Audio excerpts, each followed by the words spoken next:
this is Brian Seymour, Director of Instructional Technology for Pickerington Local Schools, and today was day 3 of ISTE. So I want to kind of walk you through a little bit of what I did today and a little bit from what I saw. So the first session that I went to today was dealing with learning spaces. So what can you do, and what are some free things that you can do to free up some of your learning spaces, and then also what are some more expensive type things.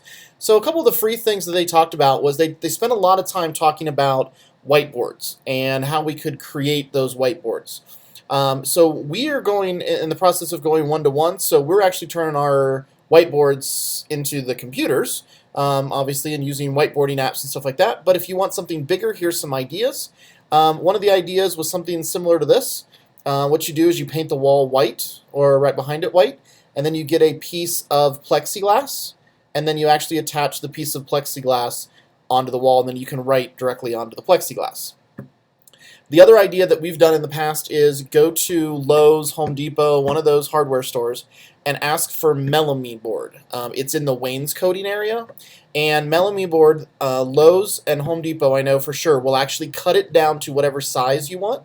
So you could get little 1 foot by 1 foot marker boards, or you could get really big marker boards. The big marker boards work really good for older kids, and obviously the smaller ones work a little bit better for younger kids.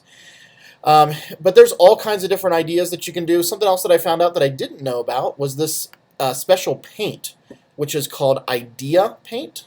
And I guess you just paint this onto the wall, and it turns a wall into a giant marker board. I guess it's fairly expensive. I don't know. And I guess it's fairly clunky to paint on. But if you can have an entire wall be a marker board, that would be pretty cool. So as you can see here, lots of board space and whiteboarding space that you can use. That'd be cool if that whole area was whiteboard. Okay, so an idea that's called Idea Paint. So once we got past that, you know, there's some other things. There's like tape that you can get that are little, like real small, little 2-inch wide tape that you can put on student desks that turns whiteboards into things. So then we got talking about, okay, what does the space actually look like? And when we got into the space talking about what it looks like, the first thing that everybody has said that I've talked to about idea spaces is clutter. That you need to declutter your room. So for some of those people that like to keep everything, that's not going to make a very warm and inviting learning space type thing. So clean those up and then start to make little spaces in your room. Now, some people it's going to be easier if you have a bigger room. Obviously, it's going to be a lot easier. If you have a smaller room, you may not be able to do as much with this. But then they started talking about furniture. And when we start talking about furniture, if you really want to go really nice, I would recommend Steelcase. So we're actually purchasing a few of the stools and such from Steelcase, if I can find them here. They're called the Bowie stools, these guys right here. They come in all different kinds of colors, and the kids like them because they can wiggle around on them, back and forth and all over. It's recommended that these stay on carpet, though. These are really slippery on the bottom, I guess, if they're on tile or any type of linoleum or anything like that. But if you've never checked out Steelcase, check them out. And usually don't freak out about the price that's on here, because you can usually get an educational price that's a lot better. These Node chairs are really cool. If you've never checked out the Node chairs, make sure that you check those out. We've got a few of these in one of our flexible rooms back at our school, and they are phenomenal chairs. So they even have like desks that come around the front of it. So that was basically the idea about, where and what are you wanting your classroom to be, and how do you want the learning space to look like. Okay. So then after that, I went to I walked in on this individual who was talking about VR, AR, and QR. So I didn't really get to see much of it. I got to see like maybe the last 10 minutes of his presentation. But if you wanted to, here's the slide, and there's his URL. So tinyurl.com/HallDavidson-handouts2.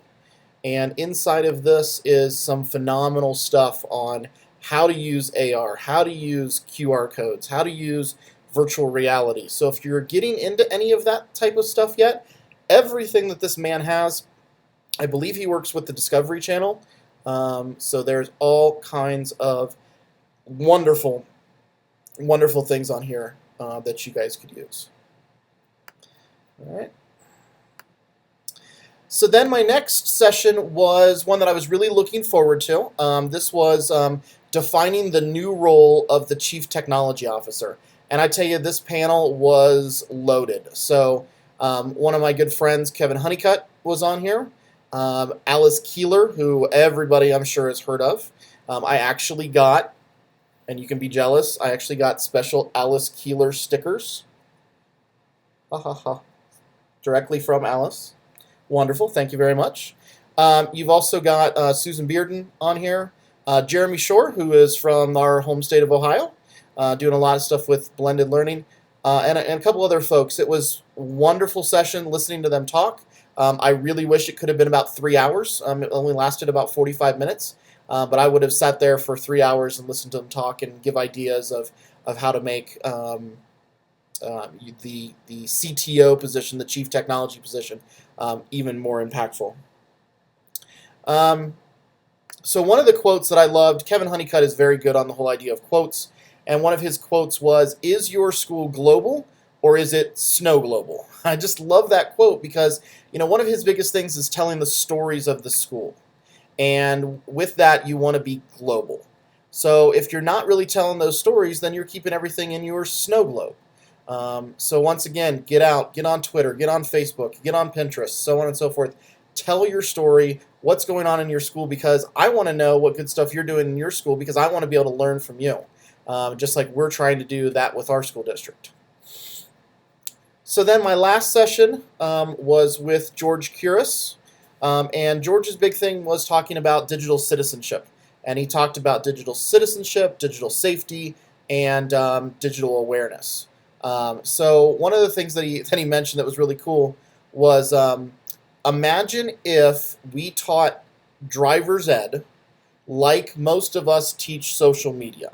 So most of us teach social media with the fear of, hey, there's some weird person out there that's going to steal all your pictures and do inappropriate things and so on and so forth, and there's this and that and so on and so forth. We never really talk about the good, positive things that can come from social media, and that's really where he drove this in. So he said, imagine if we just talked about the negative for driver's ed like we do with social media. So driving lessons would be taught by adults, parents, or teachers with little or no experience of driving. The grand majority of our adults, unfortunately, do not have a lot of experience with social media. Driving lessons would only focus on what not to do. That's a lot what we do with social media. And driving lessons would never take place in an actual car. How many times do you talk about digital citizenship on social media? Most of us, it doesn't happen a lot. So some things to think about, and maybe going in, because the grand majority of the kids know what they're not supposed to do. It's just their brain or what have you is not fully created yet in those areas, in the hippocampus area. So with that, maybe we need to go at a different tact with them. So George has this, does your school digital citizenship practice a pass or a fail? And he basically gives you a grade and what are you doing and what are you not doing. I'm going to post this picture on my blog. So feel free to check out my blog. It's SeymourEducate@wordpress.com, and you can download this this little practice quiz, I guess.